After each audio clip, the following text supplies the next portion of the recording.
In this video, we're talking Super Nintendo World Sightlines. This has been the talk of the community for a few days now. Really interesting stuff going on here. We're going to break it down. We're going to talk about it up next on OG 55.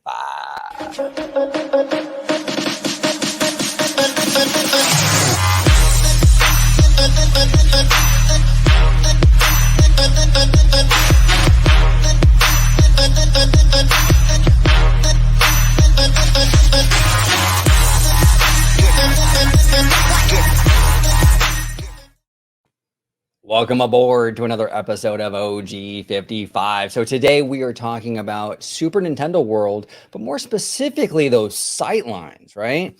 There's been a lot of talk in the community and some pretty, as Dre would say, some pretty robust discussion surrounding this. So I'm going to go ahead and share my screen real quick and we're going to dive right in. Okay, so this gentleman here, Jake, he doesn't follow me, but every few months he'll get into my mentions and just tell me how wrong I am. Like never anything positive. It's always just to tell me how wrong and stupid I am, basically. So Jake, this reply guy says here, those sightlines are a real blight to the experience, right? This all or nothing mentality is frustrating. You can have the majority of something blocked, but sometimes you have to sacrifice a little to get the majority of another thing. But armchair Imagineers know all. Okay, this is fascinating. Okay, this is really fascinating. So he is quote tweeting something that I tweeted. So let me go ahead and read you the actual tweet because I don't know. It doesn't seem like Jake read my tweet, to be quite honest, before he replied to it. So Jake, if you're watching, I'm going to read it for you so you can kind of better understand what I'm saying here. The original tweet that I made says, "It matters and normies do care. Every decision made from the berm to having more land in Florida was based on this idea of immersion and blocking the outside world out. It's a concept that Disney parks were built on and a huge part, emphasize part, of their success, in my humble opinion." And down right below, you can kind of see the sightline issues with the Transformers building and the Comcast Universal skyscraper and all kinds of sightline issues going on with this land. Okay, so this is the issue that I'm having here with this tweet right here. He sort of sets up a straw man argument, right? He's sort of trying to make it sound like I'm like this unreasonable fanboy with this all or nothing mentality. And I'm just an armchair Imagineer that thinks he knows it all. That's the farthest thing from the truth, Jake. And if you actually read my original tweet, I make it very clear that sightlines matter and they're a part of the success of Disney parks. But I never once said or even implied that it's all or nothing. Look at the tweet. Look at the tweet. Nothing in this tweet screams all or nothing. Sightlines mattering is not the same as all or nothing. And they do matter. This isn't like OG being like an unreasonable fanboy. Walt Disney, like I say here in the tweet, took great care in trying to minimize sightlines. When he built Disneyland, he built a berm around the park for a reason. This is not just OG being a fanboy and just my hot take, my armchair Imagineering. This is a fact. He built a berm to block out the outside world. Okay.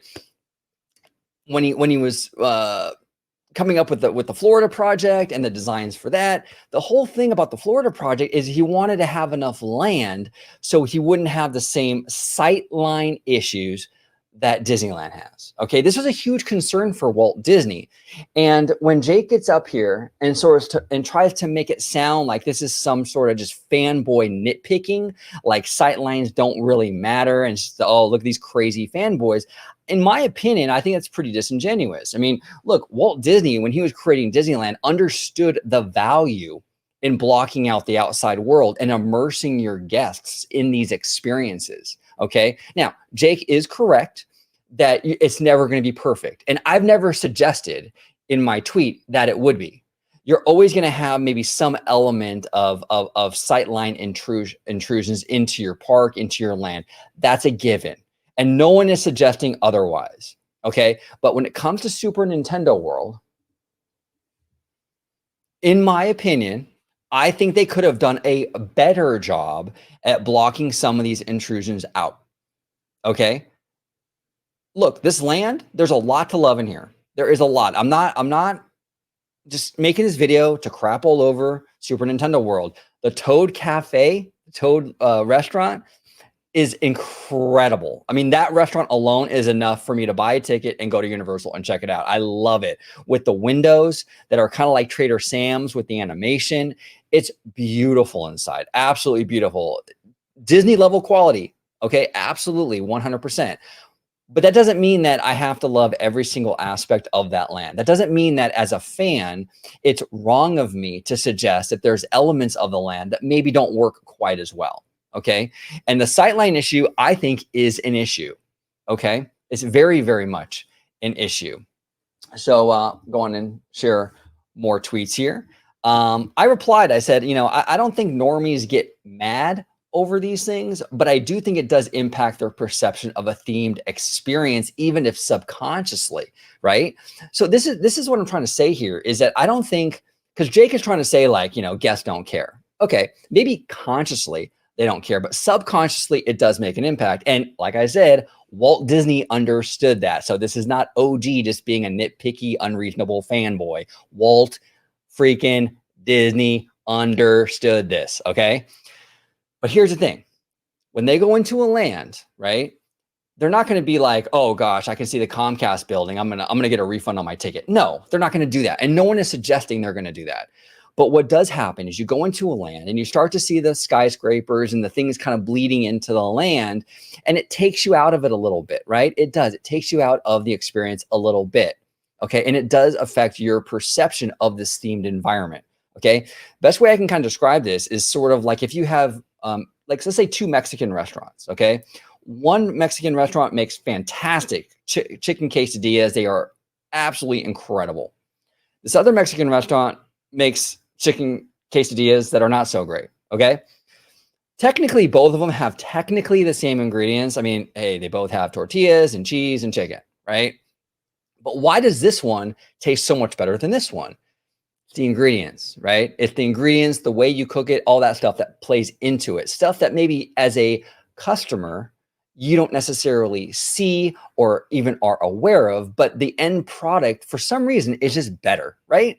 Same idea here. You walk into these lands, you don't necessarily know exactly why this experience is better than that experience, but it just is. It just feels different. It just hits different. And it's because of these little details that make all the difference. It's that subconscious kind of thing for a lot of fans. Now, there are people that might notice it and consciously go, that looks bad and stuff like that, like myself, and maybe the people that are more tuned in and tapped in. Absolutely. But I think even normies can kind of appreciate walking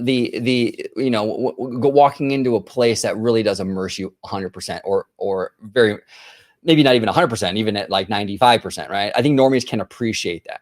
So Jake here says, he says, I think you're delusional to a general guest point of view. There, I said what I'm holding back, Chris. You're clouded by your own fandom. I'm in marketing. It's my job to know what people want and how to get them in and what their opinions are, and everything you're saying ain't it. Okay, first of all, it's kind of ironic to me that he's sort of painting me as like this know-it-all in the original tweet, like this know-it-all armchair Imagineer. And then he goes in and replies back with a very know-it-all kind of response, like, I'm in marketing, I'm the expert, you're just a peon kind of mentality. But here's the thing. I'm not delusional, Jake. I understand the guest perspective. I do know that I am a massive fanboy, and I acknowledge that all the time in countless videos and countless tweets and all that. I understand I have a different perception, but look, here's the thing. Again, I got to really hit this home, because it's not just me. You understand? It's not just OG just being clouded by my own fandom. This isn't just like some sort of nerd nitpick. This is something Walt Disney understood the value of. Okay. Now, I know you're in marketing, but I don't think you're a better marketer than Walt Disney. So I think I'm going to kind of take the opinion of Walt Disney and what he thought guests want over you. And hey, no disrespect, Jake. I mean, I'm sure you're great at your job, But to be fair, you're probably not a Walt Disney. I'm call it a hunch. So yeah, I do think these sightlines matter. They are not all or nothing. I never suggested they were all or nothing, but they do matter, and they are a part of the experience that is fairly important, in my opinion, in creating that immersiveness. Now, look, Universal is stepping up their game. Universal doing a lot of great things. Universal Wizarding World changed the industry, and it changed the industry largely because it was so immersive. It's so immersive. People love that. Walt Disney knew it 65 plus years ago. And Universal themselves are even proving that people still love that with lands like Wizarding World. Okay. Another tweet here from friend of the channel, BK. We love BK. And we also love CBC Travels too. Both of them are friends of the channels. BK here says, I hate seeing that Transformers building, but I'm not sure what this park specifically can do. I would definitely expect things to be better in Florida with more space and everyone coming in together. That's true. I think Florida will be a different situation. Absolutely. I think they have an easier time, I think, than Hollywood with these sightlines. And look, I'm not dismissing or diminishing the challenge that Comcast has with trying to block out that outside world. I just think they could have made more of an effort. Okay. I'm not saying that it has to be perfect. And I don't put that same expectation even on Disney, you know? I mean, Disney shits the bed too, you guys, with this. I mean, Disney is not innocent. I've been complaining for years now that Pixar Pier, seeing that convention center behind the pier drives me nuts. I think Disney could do more, right? But like Jake said, and you know, nothing is perfect. And he's right about that. Okay. But I think Comcast though could do more than what they did, in my opinion. And then CBC Travels here kind of expands upon that same point, saying extending the screen wall higher would do it, and it doesn't look like there is a ton of cost in what makes up what is there already. It's not like making a marble clad wall taller, and he's absolutely correct on that. I mean, look, I did a video the other day about the hills in this land. Okay, they don't look super great. It doesn't look like these hills cost Comcast an arm and a leg. It probably wouldn't have cost them that much more to sort of make them a little taller, you know? And I don't know. So that's kind of where I stand with it, right? And it's like, it's not that sightlines are the end all be all. It's not like you have to block out every single thing, right? I'm a realist. I understand that. I'm not a moron. But I think in this case, it's okay to acknowledge that while there are challenges in blocking the outside world for Nintendo World, that Comcast Universal could have done a better job at blocking these out than they did. It doesn't seem like they tried really all that much. From what I understand, this is pretty much the same layout as the one in Japan, minus the Yoshi ride. So, I mean, if they were really serious about kind of, you know, blocking this stuff out, making it a little more immersive, I think there could have been changes to the design a little more to kind of do that. And again, I understand that costs money. I'm not saying they gotta drop $1 billion on top of the cost already to fix sightlines. I'm not saying that. I just think a little more effort and a little more budget into this could have been had. Right. I think that's kind of where I'm at with it. But like I said before, the land, there is a lot to love about Super Nintendo World. That Toad Cafe looks freaking awesome. I will buy a ticket and go just to check that out. Absolutely. The queue for the Mario Kart attraction, the physical sets for the Mario Kart attraction. These are all A+ stuff. I mean, the physical sets in that Mario Kart attraction are on par, in my opinion, with what we see in like Roger Rabbit's Cartoon Spin. Really, really A+ top quality work. So there's a lot of good here, you guys. There's a lot of good here. But at the same time, it's also okay to acknowledge and criticize, okay? Just because Universal is the underdog doesn't mean that they should be completely exempt from any kind of criticism. And I think that's sort of an unhealthy thing that I'm kind of seeing in this fandom, where it's like, you're kind of painted as a crazy person if you don't love everything that they're doing, you know? And I don't think that helps our community, and I don't think it helps Universal. I think Universal, even themselves, would acknowledge they probably want more feedback, more honest feedback, instead of, yep, everything's perfect. Everything's perfect. They don't want that. They want to hear from you. They want to know, okay, this didn't work. Okay, we'll tweak that next time then. Oh, this did work. Okay, we'll do more of that. That's healthy.